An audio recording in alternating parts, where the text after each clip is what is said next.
So you can see where I'm going. Let's start out with a little test. Let's see if we can figure out which brands these are just by the letter. Okay, so what's A? Bless you. That's okay. I don't know. That's what I said. It's a backwards beat. Which one? Might be. What's B?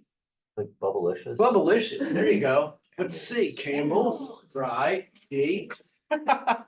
What's D? Pardon? Let's pass. E. Eggo. Right. F. Friendly? Frito-Lay. Yes. G. Gatorade. H. Yeah, that's the old Gatorade, right? That, you're right. It's some old land. Okay, move to I. Icy, right. J. Okay, that's a kid thing. Jello. Jello. K, Hello. right? L, Lysol. M, right. N, Yellow. got it. O, yeah. P, Q. Yes. R, yeah. S, right. T, could be a couple. Yeah, right. U. Which one? I guess Unilever. Yeah. B. It's Oh, yeah. Right. Yeah, there's like some of these I still know. W. I have a problem with that one too. Yeah. Wheaties, that's right. Very good. That was it. Okay. I know. So that corrects that. X, not even sure. Not even. Y, York, peppermint patties, and Z. Zest. Okay, zest so. So this kind of little wake up call in the morning is, it's just kind of an idea to give you an idea of the identifying power of brands, okay? It's that brands are recognizable. They identify themselves, and it is amazing the impact that they put on us. And just to think about it, these are great shortcuts, okay? And so today we're going to talk about three things: branding, positioning, and their presence in the product life cycle, right? So we'll work with the brands, all right? So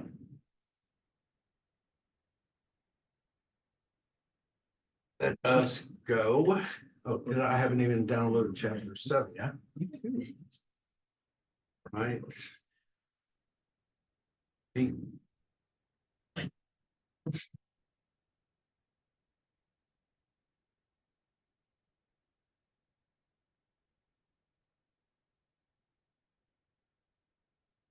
Let me also state, let's see, while we're talking, we'll be talking about the product life cycle. And while talking about the product life cycle, let me also direct you to, let's see, the website also, because there's an article, if you want to dig into it deeper, it's by George Day, and it's his definitive article on the product life cycle right here. So don't have to, this is optional reading, but this is one of those great thought pieces that came around in 1981. This is, once again, one of those scholars thinking in a scholarly way, which comes up with some pretty interesting and practical ideas. And once again, you will find this particular information in just about every marketing book that has ever been created. And the answer is why? Once again, because it's a very useful thing, all right? So I give that to you. I offer you to read it. Brilliant work. By the way, the product life cycle has been tested multiple times over and over again. And the big question they ask is there does it really work? Product life cycle tends to talk about products within given industries. So you might consider it to be a certain amount of limitation. You find that the life cycle, especially in things like consumer electronics, is meteoric and very times awkward and not perfect. But once again, it's a useful way that we use it as a tool. So I just laid that out there. Okay, let us move on.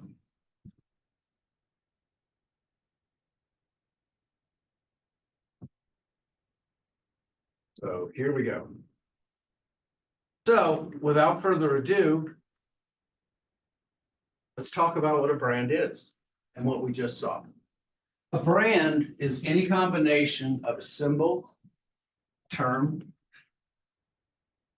a name, or a design to identify a specific product. So the brand name is the spoken part. So Nike, IBM. The words, letters, numbers, that all come together to speak of that. The brand mark is a symbol or a figure or a design that generally can't be spoken, but just to see it by a consumer, you know what it means. So, which car brand is that? Yeah, very good. It's actually the combination of 4 corporations that came together. Which one is this? Mercedes, excellent, very good. These are brands that just by their uniqueness are understood and not even questioned. Brands are fought over desperately, especially when it comes to brand names, because when one particular product becomes so overwhelming that they become a generic term, then they lose their identity under law. And so Xerox is a name that you may not know, but Xerox became synonymous with the word copy, all right? Coke lost the identification of the word Coke, but will fight tooth and nail for the brand name Coca-Cola, all right? And Coke has become a generic category. Kleenex is another one that is in the same way. Brand names as identifiers can be valuable to the point where they become, in essence, the generic term for a given class. That's how strong they can be. What good things do brands do? Well, the first thing that they do is they identify us very quickly as a mnemonic in our minds, a way of doing things. So in case you don't know what the word mnemonic means, it's a shortcut that the brain has that it uses whenever it needs to give an answer. Cognitively, we're always constantly being wired in our apperceptive mass to find shortcuts to make efficient ways to get processes done. So where do you find information quickly is Google. Every parent knows this. Where can I make my kids happy? McDonald's, right? I wish they would go back to breakfast 24 hours a day. It's the best thing they did, you know? I could always pull in, anyway, the breakfast burrito was mine. Where can you buy something at a decent price? Walmart and Amazon, really. And this is that whole part about what value means versus satisfaction. Nobody ever went in a Walmart and said, boy, that was very satisfying, you know? That's not how it works. But Walmart sells again and again and again, and it has to do with value. The value that a Walmart brings is greater than the value of having to walk 100 yards in the back to get milk, okay? So you have to pass through all the aisles to get to the milk so that you can finally walk the other 100 yards back. By the way, does anybody know, I've said this already, right? Where Dollar General has the milk? Where does Dollar General put On the side. the milk and the eggs? In what part of the store, the back or the front? Back, right? Dollar General, On the side. on the side, in the front. Dollar General does something very smart, okay? Along with the other things that they do wrong, like they can't hire. But the one thing the Dollar General is very smart is that they identify themselves fundamentally different in that they make the items that are considered staples, they put the staple items towards the front versus the back. So if you're looking for house needs, think about this. If you've been in one, where they put the razors, where they put the shaving cream and the beauty products and the breakfast items, they're all towards the front because that's the thing that they're trying to sell. Whereas Walmart puts the staples, think about it, the butter, the eggs, and the milk and the bread, well, not the bread, but it's in the back. They make you travel that distance so you go through all the other aisles. So I'm digressing, but let me go on. Where can I get the best deal on car insurance? Now, this is the interesting thing, as I've said before, Progressive, is actually owned by Allstate. But they prefer to use Progressive as a different brand name online because they're attracting a younger, different, more hip group than a cell place, okay? And then finally, how do you find a value price hotel in town? Excuse me, I gotta laugh. Good luck. But yeah, hotels.com and Expedia are pretty good ones. Those are effective brands. They're a mnemonic to ourselves.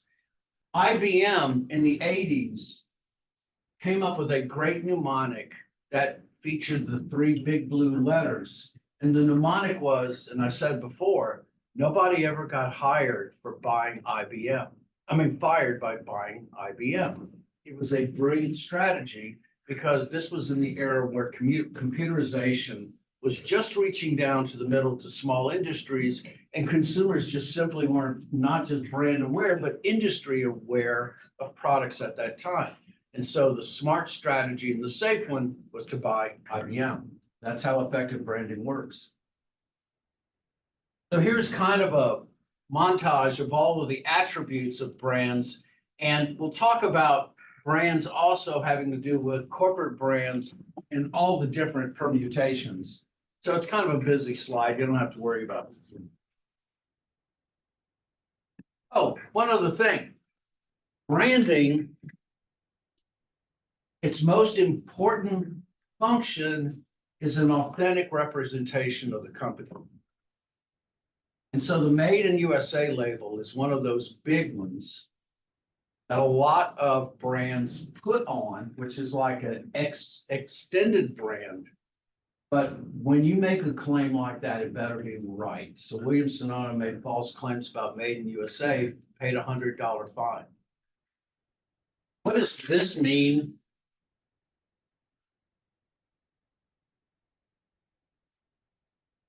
What does that mean? You see that? Like genetically modified organism? Got it. Okay, non-GMO. What does that mean? And I've had this argument with a scientist. And, you know, anyway, genetically modified organisms. We have been genetically modifying organisms for 4,000 years, all right? Corn is a genetically modified organism. It started originally as grain similar to wheat or rice, and the Incas over 40 generations changed it to what we see corn to be today. And yet it is considered an organic food. Corn, if you do not plant corn, dies in a single generation. It can't plant itself. And yet, you think of it as an organic item. So I've had this arguments and with my colleagues about this all the time. Where do we put this in our mind? Because we also know that organic is also one of those things that changes as well. Different corporations in different countries have their own definitions for that. And so when you brand something, especially with a popular term, better have a good explanation of what you mean when you say it. Watermelon. Watermelon was the size of a large apple in the 15th century. Look at it now, all right? Does anybody ever remember seeded watermelons? Okay, now you have seedless watermelons. You grow them all over. Folks, the seed watermelons, the big one, that Christmas when you tear it, it's different. That's all I can say. They're at Walmart, you can get them. Yes, yes. Yeah, I bought one and my wife was pissed. That seeds in it, so. Yeah, I mean, the big ones like this, and they're juicy, you know, you throw them in the refrigerator 24 hours, you crack them open, and they have that crispness when you tear them, okay? That you don't have in the seedless. All right, let's go on. Okay, I'm on. Okay. Now I want to go buy water. So strategic issues in branding. Branding, like everything else, has a process. And how we think about how we use our brands depends on the different brands that we're using. So the first one to decide is that we have what is known as a corporate brand, which is the brand that encompasses the entire corporation. Amazon simply in its structure is so big that it isn't identified by the products it sells, but as its overall sense. The corporate brand dominates. IBM is one of those corporations that is simply too big to think purely of their AS400 series or any of their mainframe systems. And there was that little part of IBM, especially in the 80s, when Philip Don Estridge came along and created the Entry Systems Division, and the IBM PC sold 40 million units, when there was a certain amount of jealousy that went in with IBM because the PC became bigger than the brand, okay? Branding usually starts with individual products, but the principles apply both physically and online as well.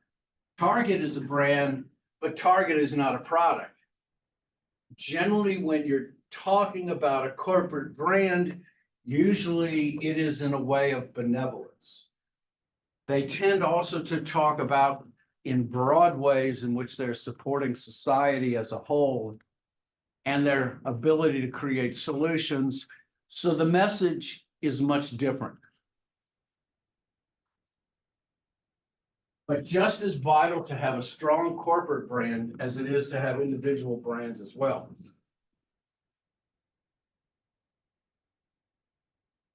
Brands have great advantages. We are aware and I can identify a product just simply by seeing the brand itself. It encourages us to comparison shop just by brands. And it makes it easy, especially when the brands are used when we're taking the peripheral route. In other words, we're looking for informational cues when we're trying to buy something. So if I'm looking for that peppermint patty, I'm looking for that Y with the blue when I'm going through the aisle. It makes shopping more efficient and deals with the problem of time poverty. I don't have to think about it. I know the slope of the Coca-Cola bottle. And so I don't have to hunt for it in the shelves. Because I'm confident of the brand itself, it reduces my risk in the purchase. I'm purchasing a known item versus purchasing something from a brand which I've had no experience with. I not only readily accept the product, but I'm willing to accept entirely new product lines based upon my acceptance of the overall brand.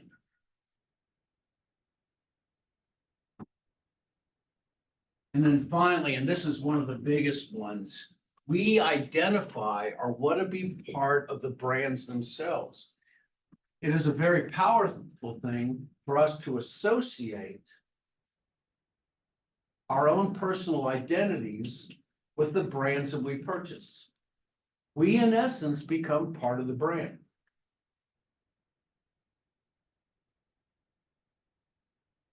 Jennifer Ocker, you won't have to know this for the test, but she came up with brilliant concept known as brand personalities, and that brands have personalities just like people do. So sincerity, ruggedness, intelligence, sophistication. There are brands that have those unique identities, and our desire to be rugged, to be sophisticated, to be intelligent. We identify those particular properties with the brands that we choose. If I said ruggedness is a brand, can somebody give me a brand that identifies ruggedness? Or maybe. Yeah, there you go. Good answer, good examples, okay? All of those are great examples. If I were to say sophisticated, give me a brand. Yeah, there's a great one, exactly. So this last one about enhanced self-image, it should be a personal enhanced self-image. And that also leads to the product loyalty, to be seen with a brand. So when I was in South Korea, this was 10 years ago, we have a student going to South Korea. One of the things that the young girls at that time would do would buy a Starbucks cup of coffee or whatever. And after they had the product, they would keep the cup, wash it out, and use that to put their regular coffee in, all right? They wanted to be identified with having that hipness at that time of carrying a Starbucks coffee around. That's the power of what a brand does. So let's talk about specific brand decisions. If I'm a store, do I choose brands outside my company, or do I invest in private label brands, also known as store brands? These are marketing questions that every store makes. And many stores, or most stores, carry a little bit of both. Some stores like Dollar General carry nothing but manufacturer brands. Other stores like Aldi, 75 to 80% of them are private label brands. All about what is your strategy. And the interesting thing is Dollar General and Aldi, if you think about it, compete closely for the same customers, but they have different strategies in which they do it. So the manufacturer's brand, one of the advantages that you have are reduced initial costs. The people who come into your store and look for a manufacturer brand already have loyalty to those items. They know what they're looking for, and that's what they buy. Reference power, the idea that you identify with a given item transfers from the manufacturer's brand to the store itself. And so you have an enhanced image. Now, Walmart didn't need an enhanced image, but Walmart was really happy when Apple started selling their iPads and their watches at their store. Because it's a manufacturer's brand, you don't have to invest in manufacturing per se, so you have a lower inventory and there's less risk. In other words, the consumer will not associate failure with that particular product to the store they will associate it with the brand. Private label, unquestionably, a private label gives you a higher product and less competition. It is not unusual, it makes perfect sense for Walmart to sell manufacturer brands and private label brands, especially on those items that consumers consider commodities.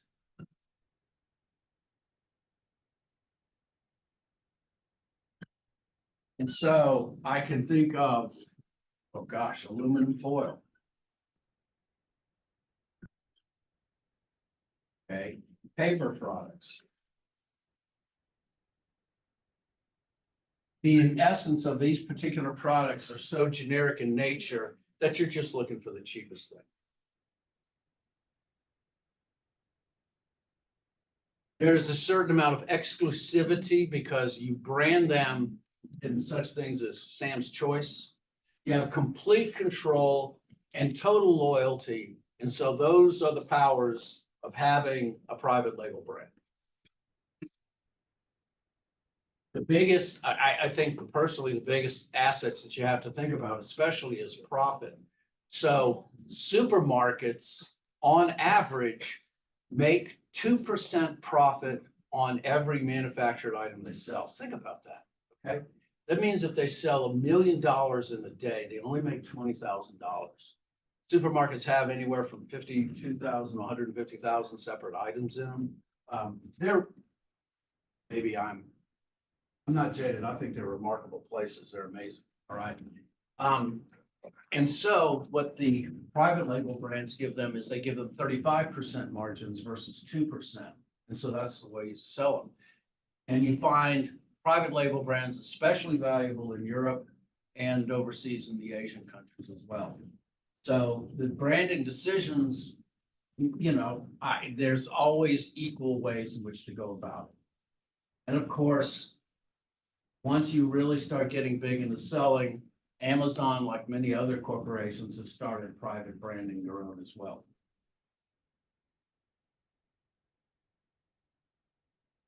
Individual branding is where each product gets a different brand name. So they talk about Sara Lee as a corporation has Ballpark Franks, Hillshaw Farms, Jimmy Dean sausages, and each one of those are brands that are significant to themselves. Procter & Gamble, in terms of laundry detergents, they own Cheer, Gain, Ivory, Cheer, Gain, Ivory, one blank, but total of 13 different brands of laundry detergents. Now, why? Well, because each one of those targets a unique group. And so you have those multiple brands to go after different consumer groups. And they consider individual branding to be a very acceptable thing for them, and even to the point where they compete against each other. As I've said before, product management, folks, if you ever get into that job, it's a great job, okay? You, in essence, are the corporate leader of that particular product. And so Procter & Gamble's P&G is the top of the tree when it comes to that. Family brands, however, they're usually like to be the same line for the same product in the entire line. And Campbell's soups, how do you know it's Campbell's soup? What's the differentiation? If they're thinking about information quick cues, how do you know Campbell's on? The green color and the red color on the can. Red and white labels, yes, exactly. And the family brand is one of those things that brings them all together. One product does reflect on each other, but the enormous advantage that they have is I think it's like 151 different soups. The substantialness of that many different brands brings a great comfort, especially when you want to try minestrone and you've never had it. And that's the kind of. Now, when they went into their chunky soups, they changed the brand name because they wanted to identify with something a little bit different. Because anybody who's had chicken noodle in soup from Campbell's knows there's very little chicken or noodles in the soup, okay? So that's why you differentiate. Co-branding. Many times you will see two brands that are distinctive, differentiated products come together to create one brand, or let's just say one item. Now, the products can be differentiated, but they have to be similar in category. So Jenny Craig and Godiva Chocolates got together and tried to come out with a line, and it failed. Anybody know what Jenny Craig is? Like a diet. Like a Diet, cuisine. right, exactly. Godiva Chocolates, okay, it didn't mesh, all right? I saw, what was it? Harley Davidson and Jeep come up with kind of a category grouping together. And it kind of clunky in a way. The difficulty is that the familiarity can be good, but sometimes it's like trying to kludge together two things that don't quite fit. I don't know what took them so long to come up with Doritos and Taco Bell. I mean, people have been screaming about that for ages, you know? I mean, all I can think of is what took you so long. When we go, by the way, when we go through the drive-through at Taco Bell, my daughter just wants the empty shells, okay? She wants the empty Dorito shells. And they even have a price for that, okay? So if you want to ever try that, you know, go right ahead. So co-branding. Co-branding is when you put two together. The key behind co-branding is that they have to be complementary products. They have to mesh together in a uniform way. Now, when Harry Potter started springing out there, and they were clamoring for things like action figures, J.K. Rowling didn't go out and try to find a factory to make them herself. She did what most good groups do, especially when it requires a unique knowledge that they don't possess. And she licensed those items to Mattel. Brand licensing is a contractual relationship that allows a company to use brands on particular products. Most good licensing has sundown dates. You're given 2 years to maybe 3 to fulfill the use of that particular license. At which time the obligation is over. They call it a sundown date.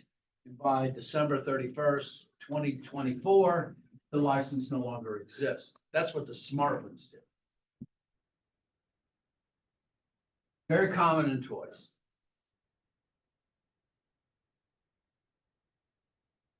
The difficulty with licensing, if I'm the originator, is that you give up quite a substantial amount of your own particular kinds of recommendations of what you wish. There's a great movie called Saving Mr. Banks, and it is the story about the lady who wrote Mary Poppins and her relationship with Walt Disney when they were creating the Walt Disney version of Mary Poppins. There was a lot of give and take between her and the two Sherman brothers who came up with the songs. And that is that thing that you give up. You give up some very part of your own creative licensing when you do that. So brand licensing comes with a caveat. So brand value. How much is a brand worth in both psychological and real value? So the first concept is brand loyalty. So brand loyalty, loosely translated, means the desire for a consumer to buy a particular item, even while the alternative would be more desirable. A positive attitude towards the brand that causes the consumer to have a consistent preference, forsaking all others. So there's three types of loyalty. Brand recognition. Brand recognition also means that you can recall the brand without aid. So if you were to say, could you give me three brands of computers? One of those would be an unassisted recall, or an unaided recall would be, of course, Apple is one of those. Brand recognition is when a customer knows about the brand and considers it as one of the several alternatives in the above set. Moving stronger is a brand preference where you have one brand over competitive ones and will usually purchase this one if available. And then finally, the strongest one, which is that most customers will go out of their way to find that brand and they will accept absolutely no alternatives. In my automobile, I have brand insistence on one tire, and that is Michelin. I've had Michelins now, and I have never had a problem with those particular tires. And anyone who's purchased tires over 40 years will tell you, things can go wrong.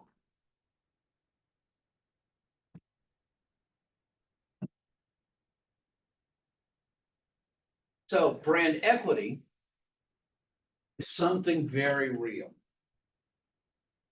What would be the value of a brand if I sold you nothing, no plant, equipment, or anything, but I sold you the brand? How much would that brand be worth? So let's do this. We're going to go online and look up the top valued brands right now. Let's stop that share. Let's pop up the screen. And we're going to go out and we're going to say the top 100 valued brands. Okay, best global brands. Let's see how they're shaking it out. So these are the most valued brands currently. This is their value if you only bought the brand and you didn't buy any physical properties. So this, by the way, is in billions. So that's $502 billion, 4%. Microsoft's number two, 316 billion. Amazon's 276, Google's 260, Samsung's 91, Toyota 64, Mercedes-Benz 61, Coke 58, Nike 53. It is amazing. It's substantially long as Coke is. It is 1/10 of the value of Apple. That's astonishing when you think about it. So a lot of these, you recognize them. McDonald's has had a couple of hits lately. There's IBM. There's Adobe. So let's see what all the brands in 2023 in the top 100. See if there's any surprises in any of those.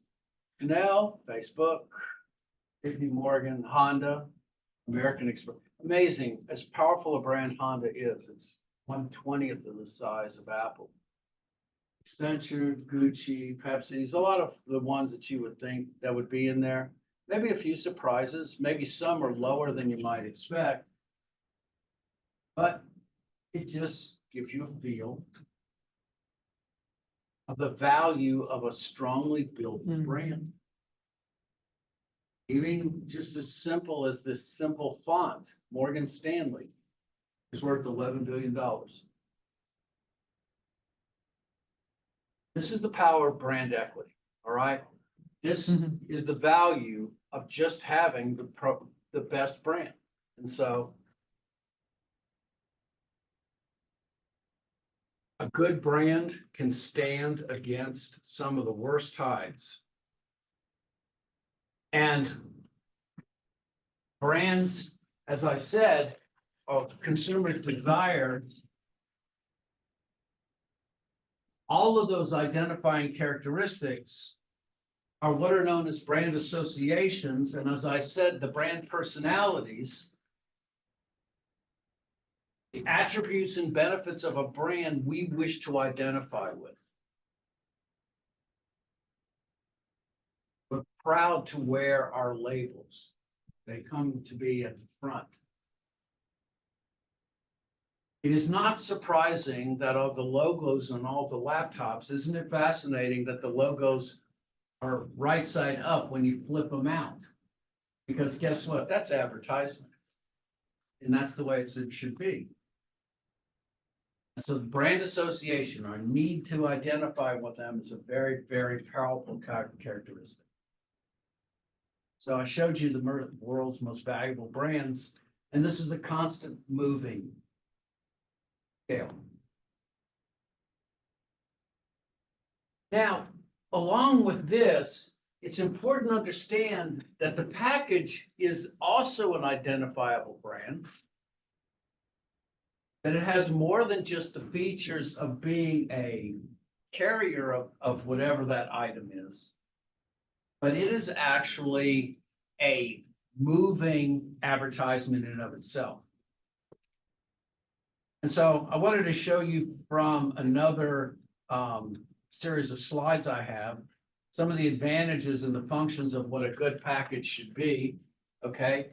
Usually you'll see the recognizable name on it, generally whatever warnings. They especially also accentuate the product benefits, such as the 99% fat-free. Most good packages have ways in which to encourage its use. And so this is the classic example where you have the chicken broth, and if you notice on the other side, it'll give you ways to use it. And then, of course, the UPC codes and then the nutritional information, which tends to be standardized everywhere in the world. Some countries have now put the carbon footprint of whatever they've had there, depending. You're starting to see stores or even locations where fast foods are that the caloric content is put there as well. But packaging has more functions than quite simply a place to put whatever the goods are. The packages have very specific functional uses. We cannot not think of a product when we think of its package, and it should be always considered.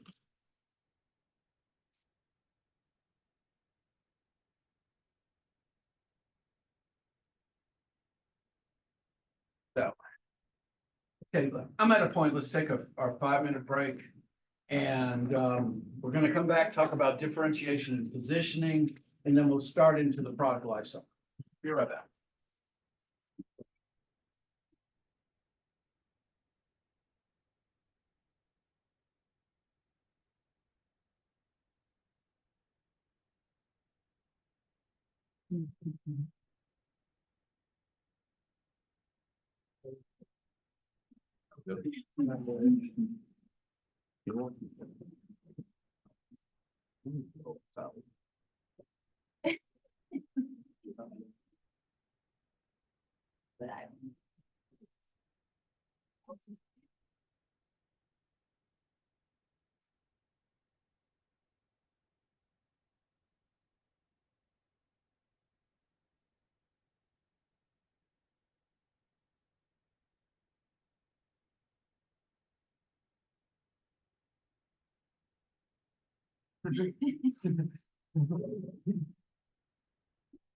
But, because he said that.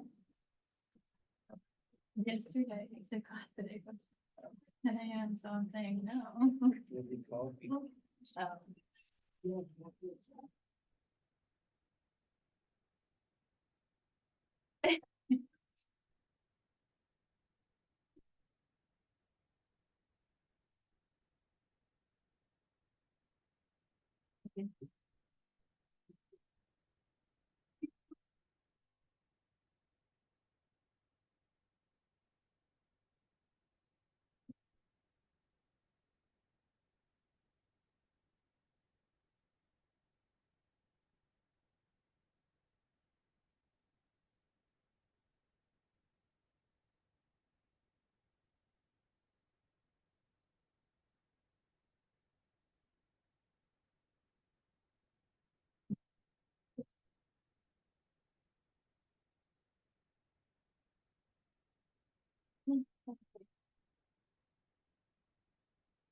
Might lose it. What? Water, but they're supposed to do it with weather.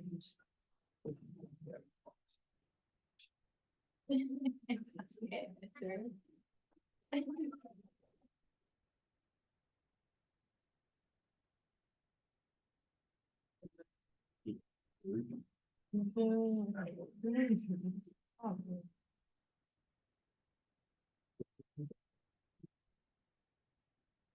Another? No, they had. There were so many in Nashville that I ignored all the brain eating amoeba in natural water.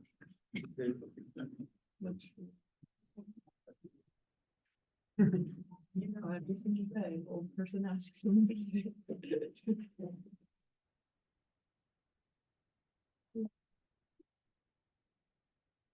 Big water source. But it really wasn't. Was, But this is like, they made like a, that's a very cool idea. I Yeah. just realized. it's a really cool way. Yes. That sounds pretty safe too, besides the brain. Well, that was like.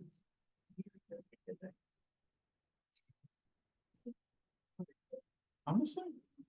I don't know, like. Mind having a little chunk taken out, you know. With finance. I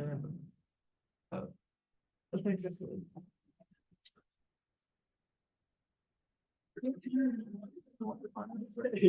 Brain. Yeah, to the class ends. Yeah.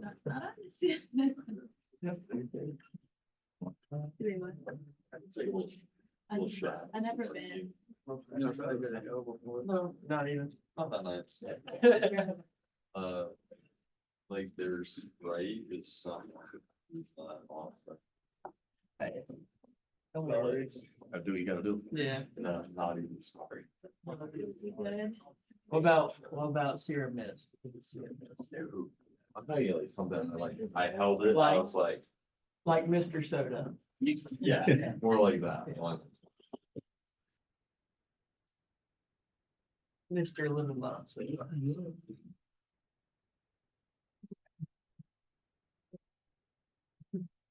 That's why I don't want to keep the class, because I like stinky food.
If you're in group C, could we like meet for a couple of seconds, just to pick a cake? CJ. I don't know.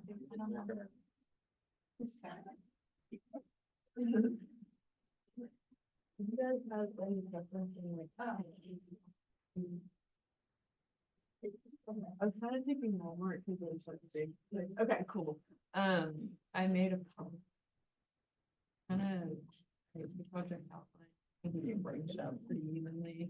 So the exact sum and the work summary will be after everything, so that can be fine. Just kind of 5 parts, like overview, SWOT analysis, how you can kind of use it for kind of manage. Parts.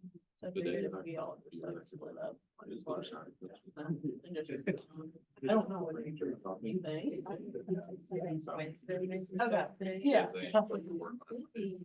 Yeah, okay, cool. I just wanted to. Who else is there? Are you Eli? DJ, so Eli. That would be. What? Oh, sorry. Yeah.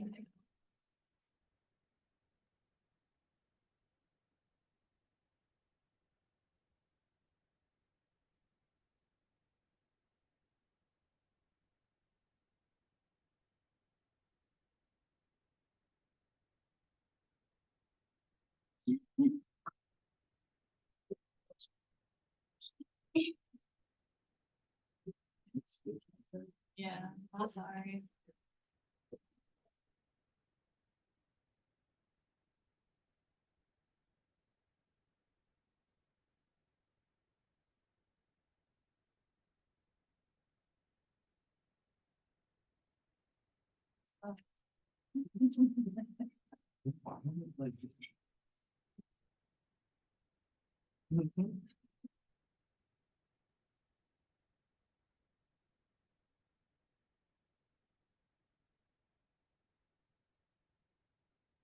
So when Steve Jobs was coming out with his original version of the iPad, one of the things he wanted to do is to reduce everything down to one button. He wasn't able to quite do it, but that was kind of his first original goal. And one of the reasons why is that he wanted to justify it to make it as simple as possible, to be able to do as many complex things with just a single button. Didn't quite work, all right? And as I always said, is that he said, if the iPad ever has a stylus, I knew that I will have failed. Well, he outlived that, I guess. But, you know, the reasons why is not just differentiation for differentiation's sake, but to make it as an important strategic asset.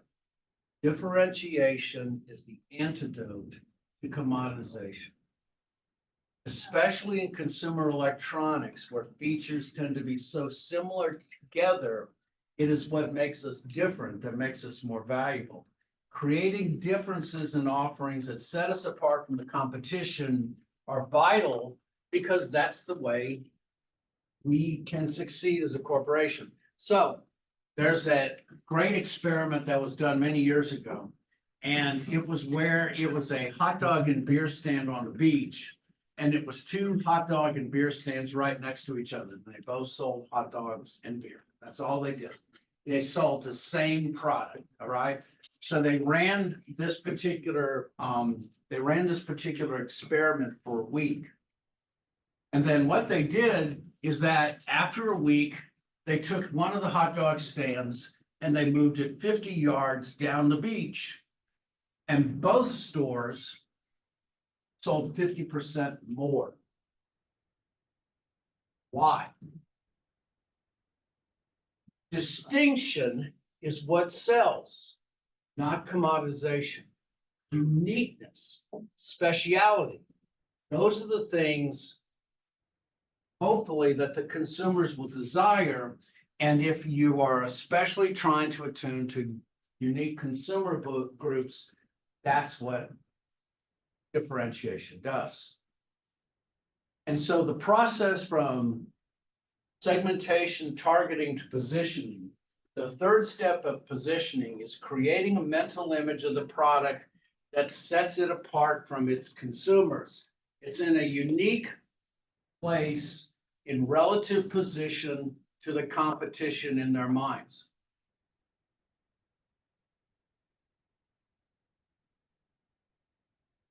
Consumers' perception of the real or perceived benefits of those particular items are the reasons why they go shop. Anybody ever been in a Trader Joe's? Oh, yeah. Very eclectic, all right? I like going in a Trader Joe's. There's just, you know, really cool. They don't fall into the Whole Foods category. They don't fall into the traditional store. They're just a cool store. I would almost consider them in a blue ocean way, because they do things that are totally unlike others. And so that would be a great example for me. To be able to have that unique place relative in the mind of the consumers takes effort. And you have to find ways to study it, come up with solutions, and come up with concepts that make you unique. And so how do you create those positions? So you define the consumer. This is back to the original principles of marketing. You identify the needs and the wants and the preferences that are desired in that particular target market. Anyone who has ever used paper towels, the ability of tearing off a half towel is worth its weight in gold. Sounds silly. Just one thing. It's a paper towel. But when they started doing half sheets, the world changed forever. You evaluate the differentiation on the potential competitors relative to them. Is there enough of a uniqueness there that the consumers put it as a distinct place? You compare your position vis-a-vis your competition.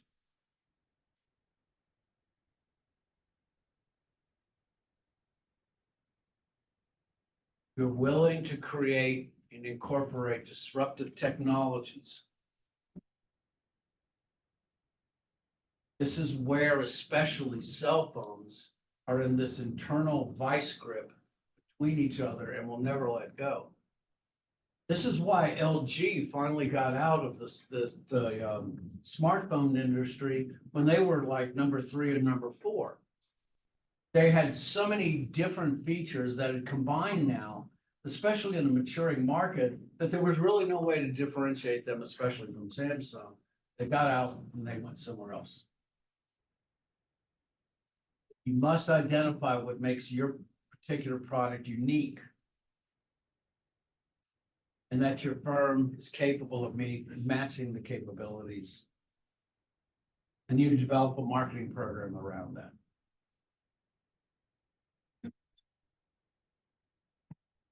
There are two substantially different giant superstores, Walmart and Target. And yet effectively, they very much do the same thing. Although I will say Walmart, to its credit, is somewhat better at the grocery side. But they target two entirely different groups. I mean, physically, you can move the goods from one location to the next, probably 75 to 80% is duplicates. But the positions that they held are so substantially different that they'll never cross.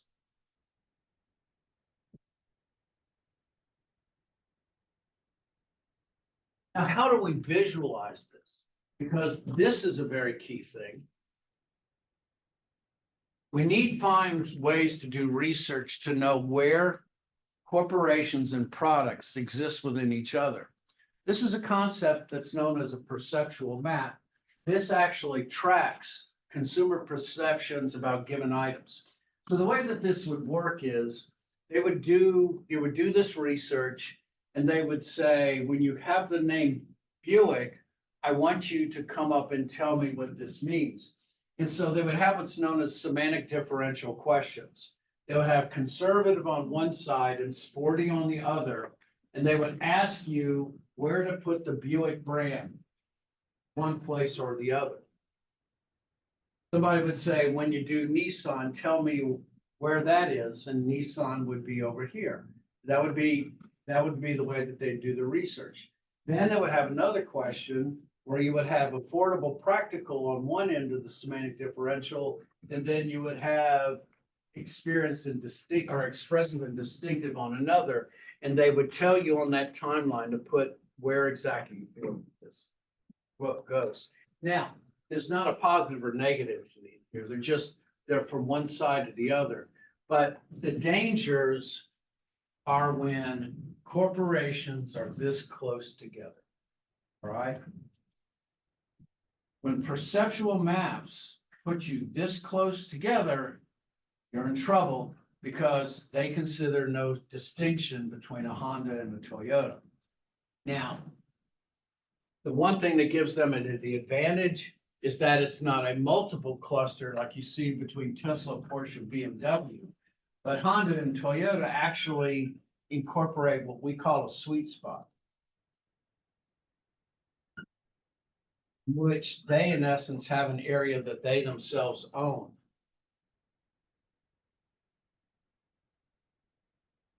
Too many up here in the Mercedes, Lincoln cluster, Chrysler kind of bumping along in here. When you're somewhere in the middle here, you're not distinct enough.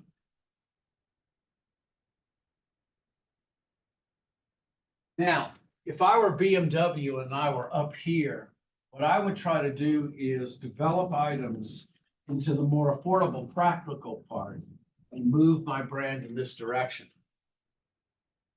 By the way, I think I've said this. Do you know Mini Cooper is made by BMW? It was originally a British design during the 50s and 60s. Mini Cooper went out as a brand. Then BMW started doing that because they wanted to have this particular sweet spot, but they didn't want to damage where the brand was. And so if I wanted to put my particular item somewhere else, what I would do is I would spin off a brand name, try to put it somewhere else. Toyota actually did this by spinning off an expensive brand that was more sporty, brought it up here. What is the expensive Toyota brand? Yes, thank you. Okay, so they spun off a brand, the sweet spot out here, which was in this exclusive, distinctive, and sporty. And Honda said, well, I'm going to follow them. And they came up with a brand. And what was that? Infinity. Okay. Or Acura, either one. I'm not sure which one it is. Anyway, you get what I'm saying. This is what happens with perceptual maps. This is how you use them, how you come up with unique ideas, very creative ways of doing this, and it starts with good research. So I like them especially because I'm very visually oriented. It's easier to me to see things than to read words. Strategy canvases are actually very good as well. The strategy canvases, as we looked in the last chapter, find our ways to give distinctiveness when it comes to our marketing campaigns and find differentiation. Now, this is Uber and Lyft. And no doubt about it, Uber especially has distinct advantages over Lyft. But Lyft has a couple of places where they do well. One of them is safety. The other is that their reward programs for their drivers are a little bit better. But they also have this low pricing. And so if I am Lyft and I'm trying to compete against Uber, my strategy is I'm going after drivers, okay? I'm going after drivers with special rewards programs that are distinct, and I'm going to do my best to convince consumers to use them because they have a lower price. Nobody's doing the Uber one, right? Nobody's doing the Uber. Okay, good, I can speak. Uber is the greatest example of F around and find out I've ever seen. I mean, I do not understand how they survive as a brand. And I think it's because they have such a strong and distinct and unique position, very strong in the consumer mind, that nobody can touch it. I mean, it is one of the great brand successes despite the upper management, not because of it, okay? So, going on.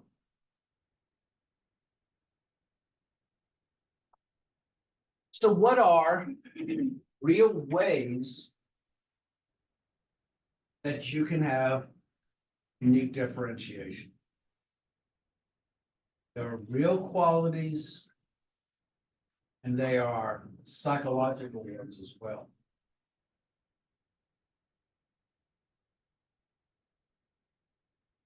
There are perception advantages that take the core product and translate that into their benefits. And so the process is known as product descriptors. The first thing you do is you look at factual information about a given product.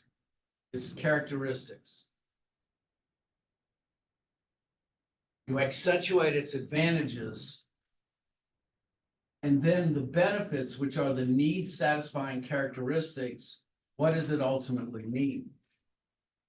Now, customer support services are one of those things that is very lightly touched.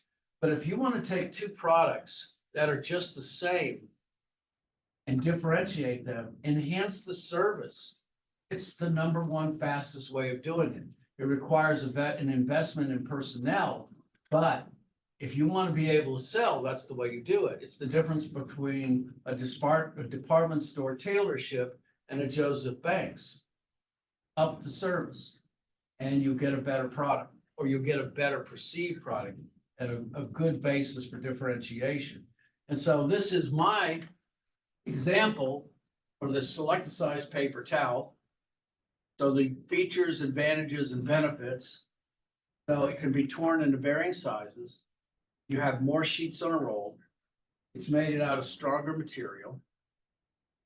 The advantages are you can do any size job. There's less weight. There's more absorption. It's costs more because the material has to be stronger. But the benefits ironically translate into reduced costs because it takes less of a sheet in which to absorb it.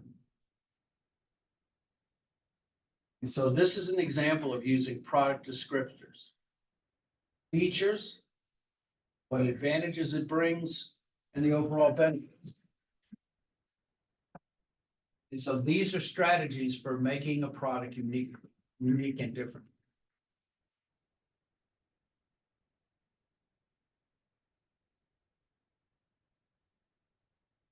Good positions don't need to be changed, but they must be monitored because conditions change.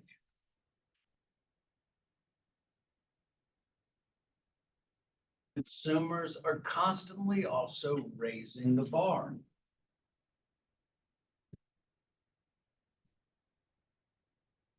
And many times our brands become old and it requires us to reposition. May have to focus on new ways, new products, new markets. Apple does this continuously by embracing innovation itself. One of the more difficult things about innovation also is you have to be proactive about it. And many times you have to be ahead of the consumer when it comes to these things. And sometimes you can do away with something that consumers really like. And so you're going to experience a certain amount of negativity when you do that as well. The key, of course, is to always have new partners along the way to be able to come up with this new group. So let me see. I'm going to show you the repositioning strategy that occurred.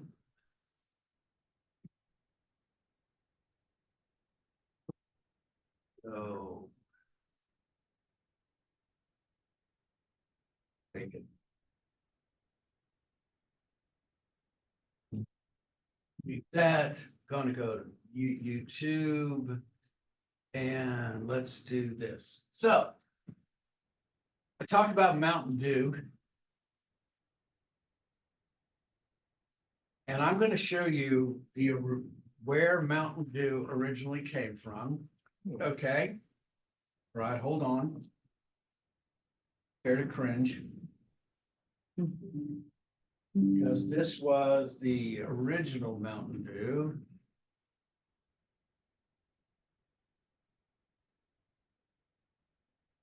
Here we go.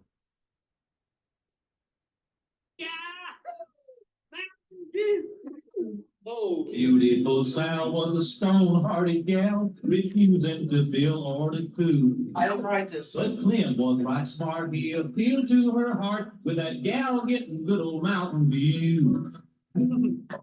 Yeah.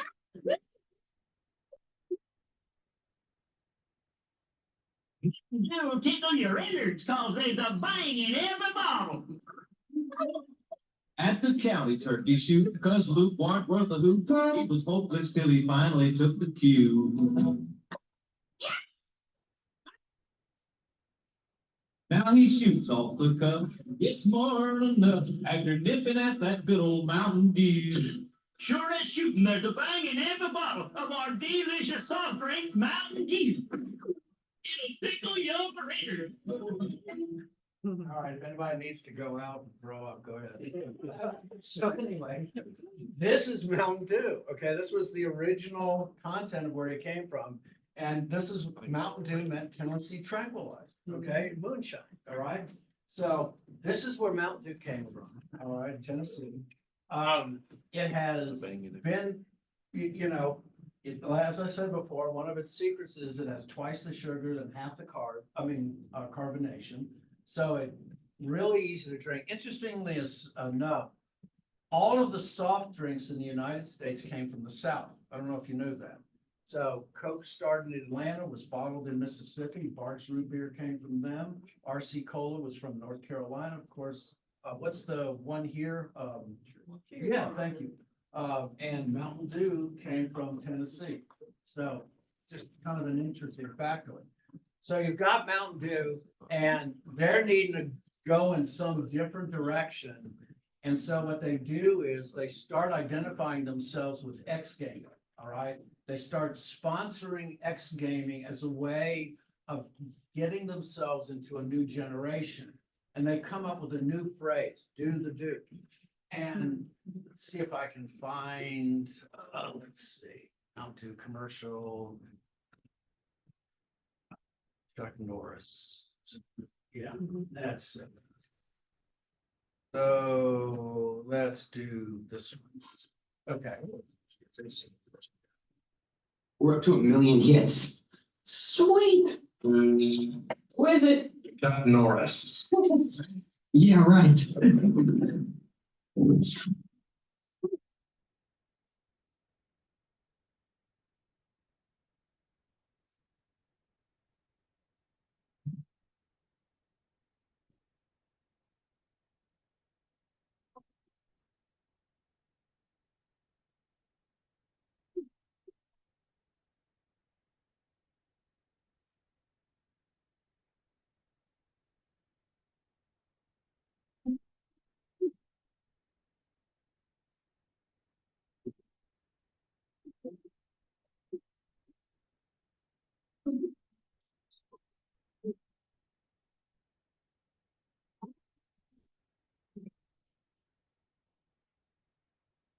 How can you And pull back very- on expenses and grow your Very business? successful. With net, Went on, it's never been less than number 4 in the soft drink categories. So they did a great job. And this is what repositioning does.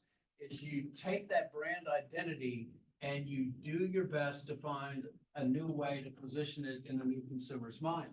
Cadillac for decades was known as the standard of engineering. Cadillac as a corporation was started by the Dodge brothers, John and Horace Dodge. And when they left to go help Ford build the Model T, which is a great story in itself, they were left with a manufacturing plant with no one to run it. And that's when the original investor, Leland, came up with redesigning it and naming it after the chief of the group or the area in which that area of Michigan was, and named it Cadillac.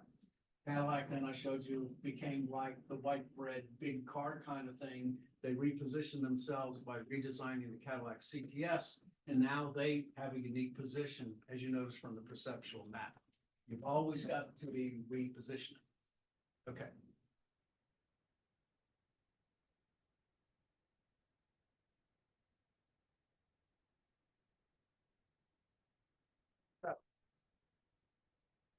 The last thing to talk about is brands over time. As I've just said, things change. But how do they change and how do we promote strategies along each change during that time? So this is synopsis, we'll talk about these one stage at a time. And this is what's known as the product life cycle. It was popularized by George Day, as I showed you in that Journal of Marketing article. You will find this in just about every Principles of Marketing book. Once again, not because it's super tested, but it's a really useful way of being able to identify strategies considering marketing. All right, so let's do this. We'll just kind of draw this out there so you have this as a particular line so we can talk about it. Okay, so we've got development, we have the introduction, we have the growth stage, we have the maturity, then we have the decline. Okay, now, one of the major changes in the product life cycle as we originally have it is we recognize now that there's a pre-development stage that needs to be taken into account. And that's why you see this bottom stage now that you may not have never seen before. All right. So this is it. These are industry sales. These are profits. And this secondary line now, the purple line, recognizes that you start in the red many times. And of course, you move up into the black, ultimately into the decline stage. All right. So product life cycle, and this is time. Okay, now the thing about the timeline is time is a relative thing. No kidding, Einstein. Time associated with products can be forever. Staples were developed in 1840. We still have staples today. Not only that, but we have new uses. How many's had surgery with staples? It hurt more to take the staples out than the surgery did, okay? But anyway, just the concept of staples has been around forever and will still be out forever. Some things come and go and it's over in a heartbeat. It all depends on how they interact with values for the consumer. So let's look at it and talk about it. So what's the development stage? Development stage is when we innovate, we're coming up with the product, and we're checking out the viability of that particular product at any time. There is high financial opportunity and marketing risk because we are developing an item in an era of uncertainty. Nobody knows if there'll be success or not. There were 4 corporations that were developing IBM PC compatibles, and to this day, maybe 3 companies still exist. Has anybody ever heard of the company Gateway?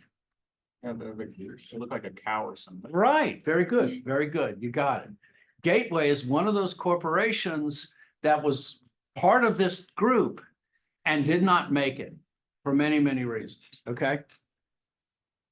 So you start out with a concept. You try to understand what the marketing wants and the benefits. Microwaves were technology that we knew would work for 20 years before the first microwave was ever developed. It was actually, once again, like many great things, it was found out by pure accident. So the field techs that were working on microwave for communication found that when they put things within a certain phase, they cooked. I mean, you know, just food all of a sudden got real hot. Somebody realized that what happens with a microwave is that it accentuates the molecules inside of certain things. And when you rub molecules together, what does it do? It makes things hot. And so that's where microwaves came from. But it took an enormous amount of research to put it into a product that would be usable for consumers. A lot of things, okay?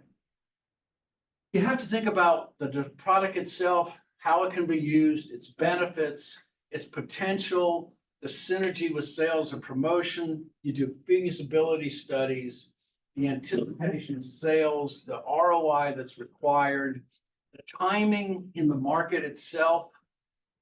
And then how long did it take to recoup costs? So some inventions require other inventions to be coming along at the same time. So the very first spreadsheet was written by a gentleman by the name of Dan Bricklin, and it was called VisiCalc. It was called Visual Calculator.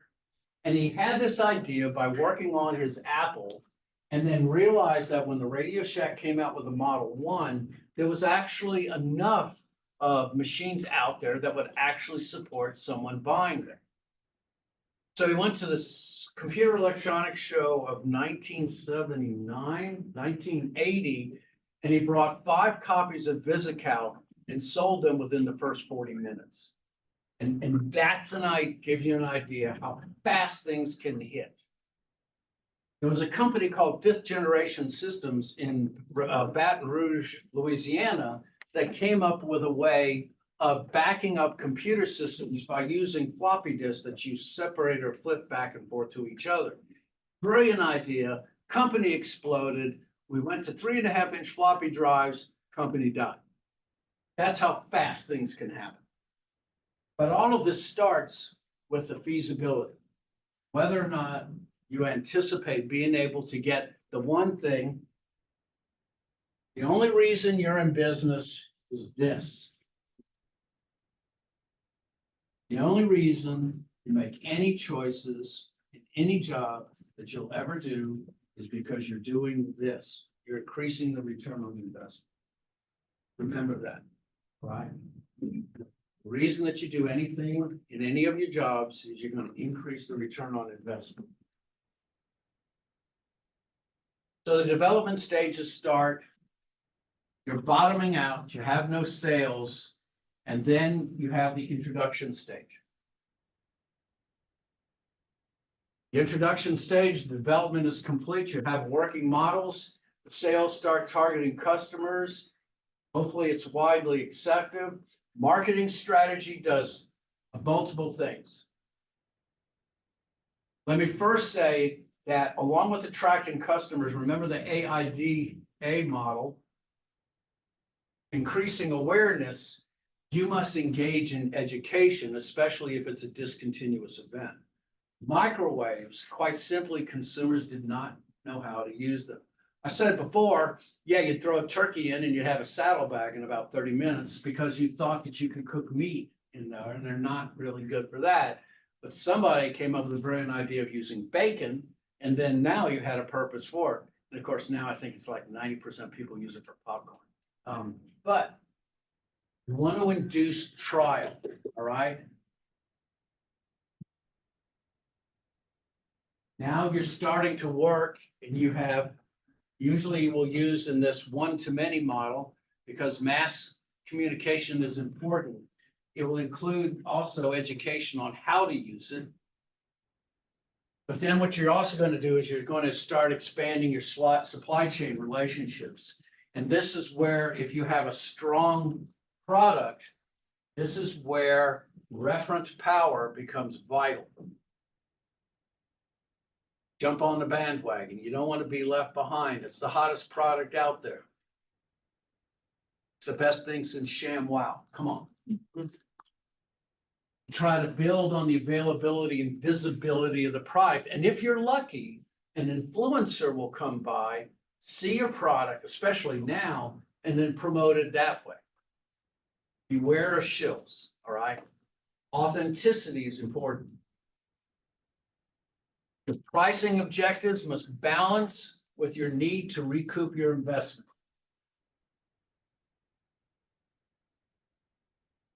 If I am Texas Instruments and I am a strong corporation, I am not worrying about recouping my costs. What I want to do is I want to have a piece of that market that nobody else gets. And so the way that I do that is I sell pricing at a penetration, because I want to be able to keep that price consistent so that I don't have any fluctuations up and down. If I've got to recoup my investment, especially if it is new technology and a price point hasn't been developed yet, an internal reference price for consumers, then what I'm going to do is I'm going to skim. I'm gonna make as much money as I can. Computer systems that I sold in stores in the 1980s cost about $2,500 their price. So translate that into $5,000 to $8,000 now. We started selling a $1,500 PC, and I swear to you, we could not keep them in the house. And I remember the article in InfoWorld that came out and said, is it possible that we will produce a PC at less than $500? And the computer world laughed. There's no way that you could do it. Or here we are now, you're selling laptops. You can sell a laptop for under $400, and you can buy oh gosh, Chromebooks for under $100. So I mean, that gives you where the world is going. The length of stay varies very much. The variable of an introduction in the market also is that when you start seeing competitors come in the market, you're getting past that introductory phase and you're getting into the growth stage. New competitors start to enter. What happens is it's a rising tide that lifts all boats. Okay? Growth stage is the maximum increase in sales.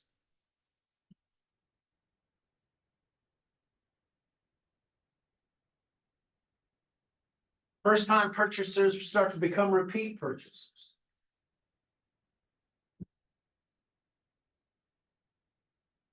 Plant your flag, hopefully with a first mover advantage, and you start creating a barrier of entry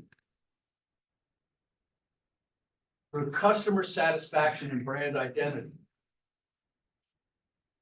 Hopefully what you do at this point is you have recouped your investment, you have enough profit to justify a long-term commitment. As I said before, you start to see competitors come in, clones, replacements. The clones cannot be exactly the same, but they can be close enough. And so what you start to look, as I say, is you may move from a product brand strategy to a corporate brand strategy. Just at the start of the growth stage, at the very end of the growth stage, into the maturity stage, what you also start to see is spin-offs or different versions of that product, okay? In this growth stage, as I said, you establish your brand identity. You create that unique place. And above all, you maintain control of product quality. This is where you also start introducing price breaks.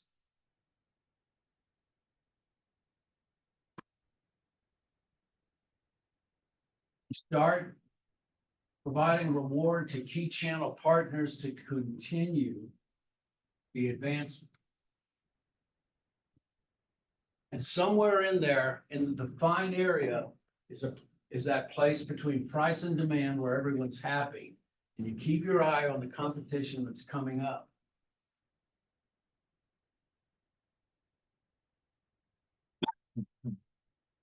And it doesn't mean that you can't lose your position. You certainly can. Because new and better products show up all the time. Nokia had over 50% of the cell phone market in 2004. And where's Nokia now? Not in the American mindset, because once again, we changed the fundamental design and uses of the phone itself by adding features and benefits. The phone went from just being a portable phone with text messaging to a camera, to a light, to internet, which was a big change because when it went to internet, there was the insistence of having bigger screens. When bigger screens came up, you had better cameras. Now, all of a sudden, the broad, or let's just say the broad connection of social media, which started with text messages, started to become a much more richer and fulfilling environment. And then you started to see players like Samsung and LG enter into the market. And then finally, Apple came in with the iPhone and then fundamentally changed the entire platform.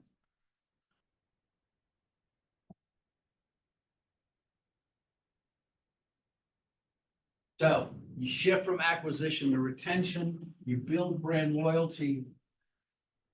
You're trying to generate repeat purchases. As I said, the pricing becomes more challenging because you've got more boots out there. You want to build a defensible position of customer loyalty, which we'll talk about tomorrow, into a defensible position, create barriers of entry,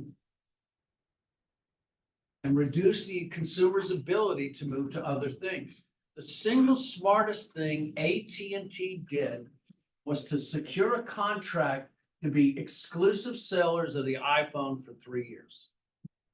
It established AT&T as the player in the industry at a time that they were not significantly there.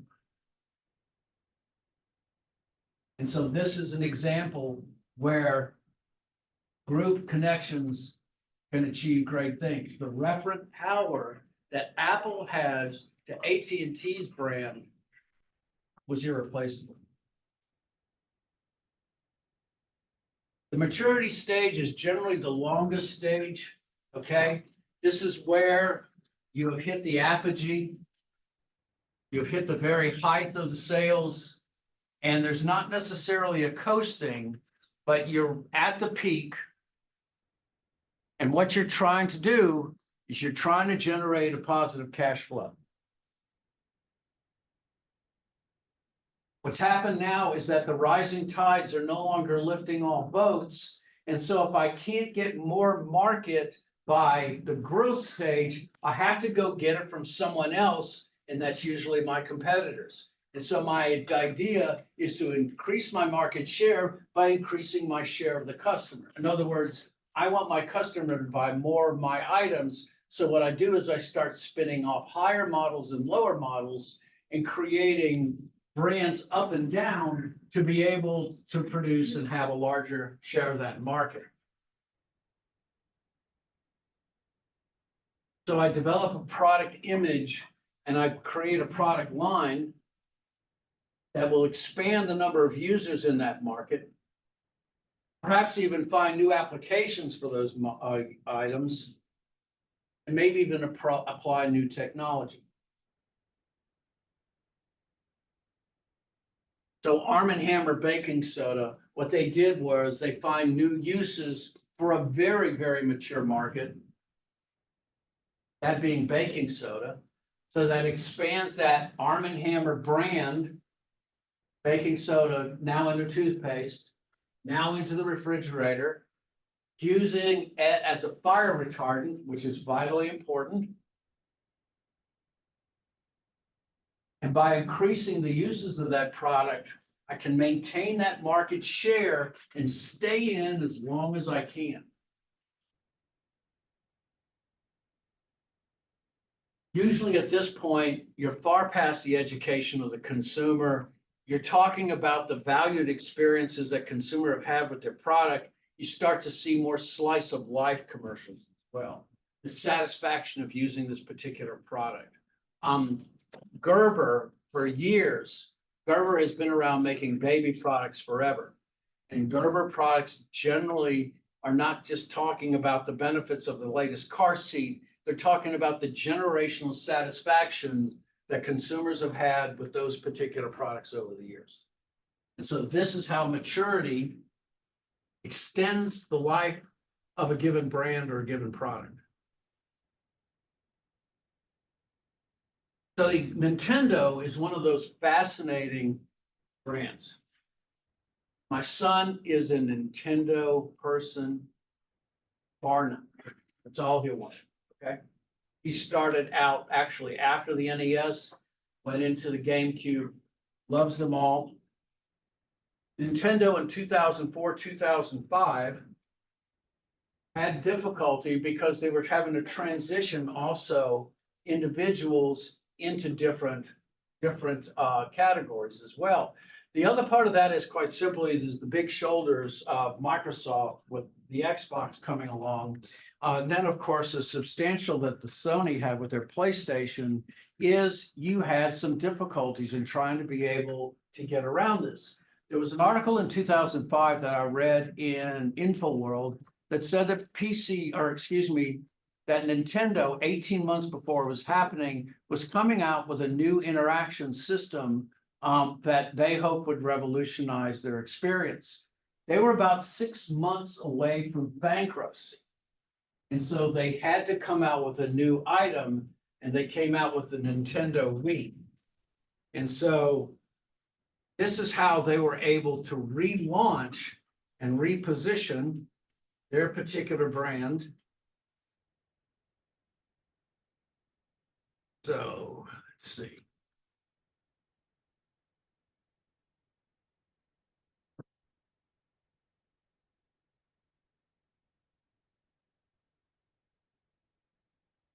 So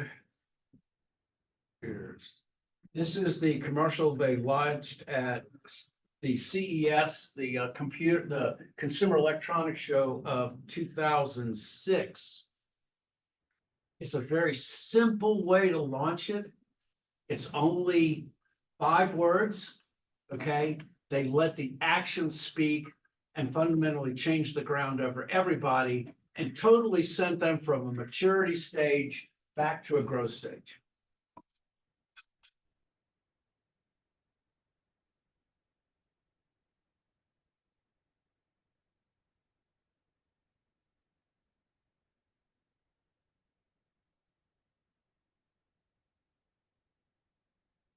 We would like to play.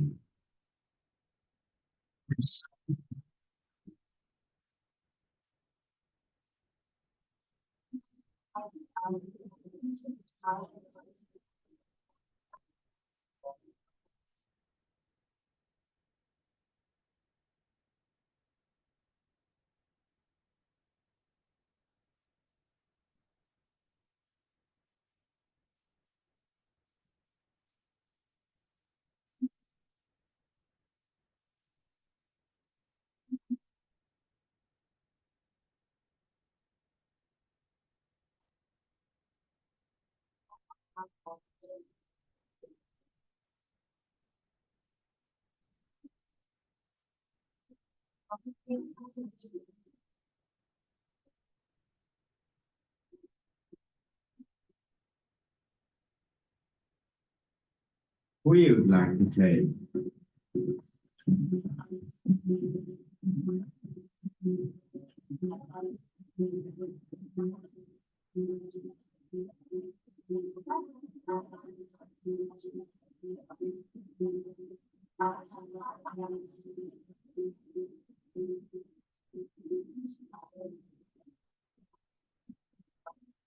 We would like to play.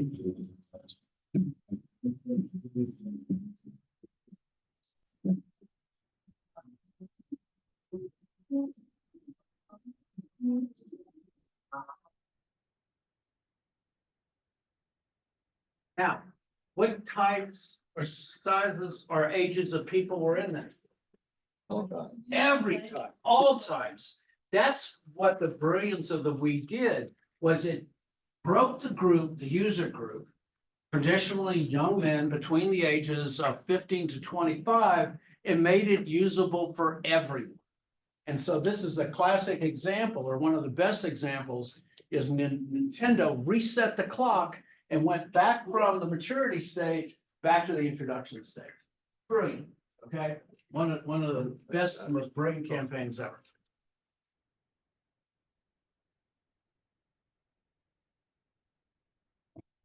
And it all started by them coming up with the Wii, then they started the Switch, and now they appeal to adults and children, and as I've said, broke the model. And of course, now, Xbox and all the rest of those are out there now, but chasing Nintendo. But the other thing that Nintendo had is they had one of the greatest software libraries that still exists now. Mario Kart is still one of the biggest sellers, all right, and they'll continue to be that way for a long time. Final part, is the decline stage. This is the end stage, where the sales do decline and revenue begins to get lower. And so at this point, corporations have to make decisions. The number of players are dwindling down to a smaller and smaller group. Does it necessarily mean that the products will go out of stage forever? The answer is not entirely. As I've said before, staples are still here, all right?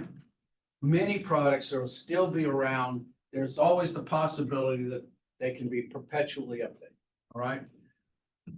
But I have two choices with my products, deciding how I want to do it. One thing that I can do is cut all marketing strategy whatsoever, take those marketing funds, put it to one other new product line that is out there. And this is known as harvesting, where you funnel cash from one product development to another. It doesn't mean that you're expecting the products to die on the vine. There are many products that are going to do just awesome. When's the last time you saw a Bostitch staple commercial? Have you ever seen it? No.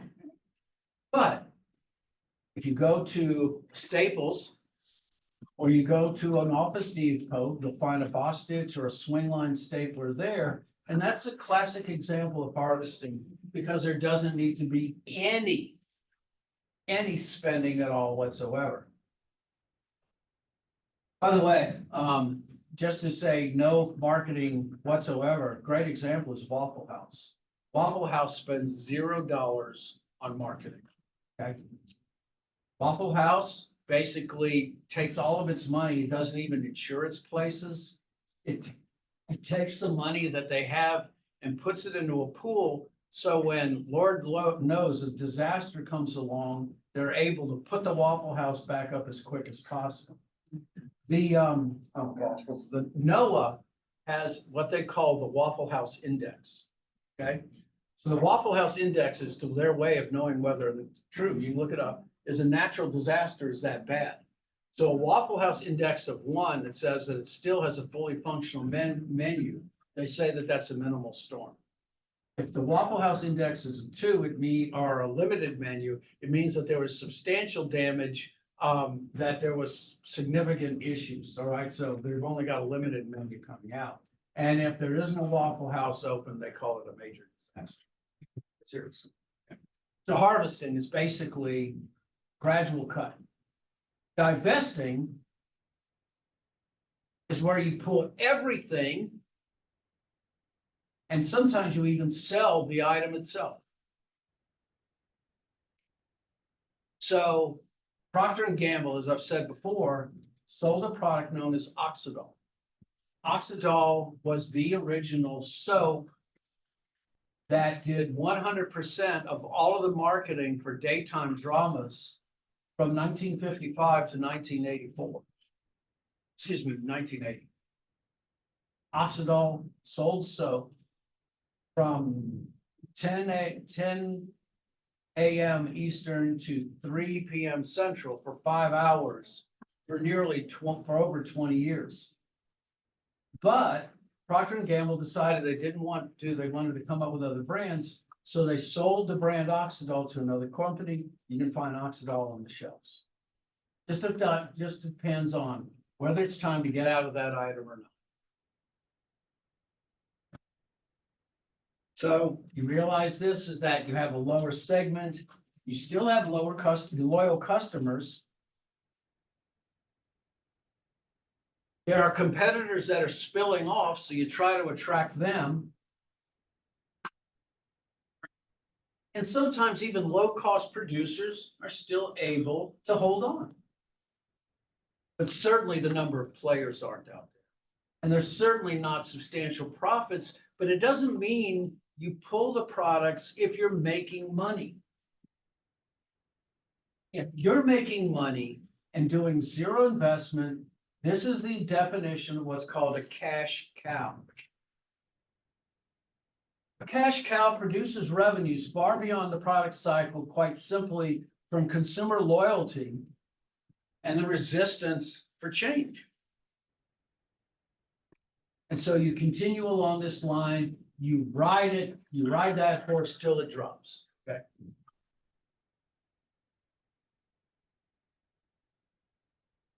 Okay, so we're finished with chapter 7. We've talked about branding, talked about positioning, talked about the marketing, the product life cycle.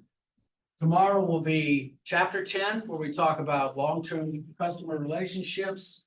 I will open the test for this group on Friday at noon. And then I will give you to Wednesday of next week to test it or to take the test. I'll start grading the test that you have now. And by that time, you can make the choice whether or not you want to take the final one. Okay? All right, folks. Y'all have a great day. Thanks a lot. Yeah, you have to-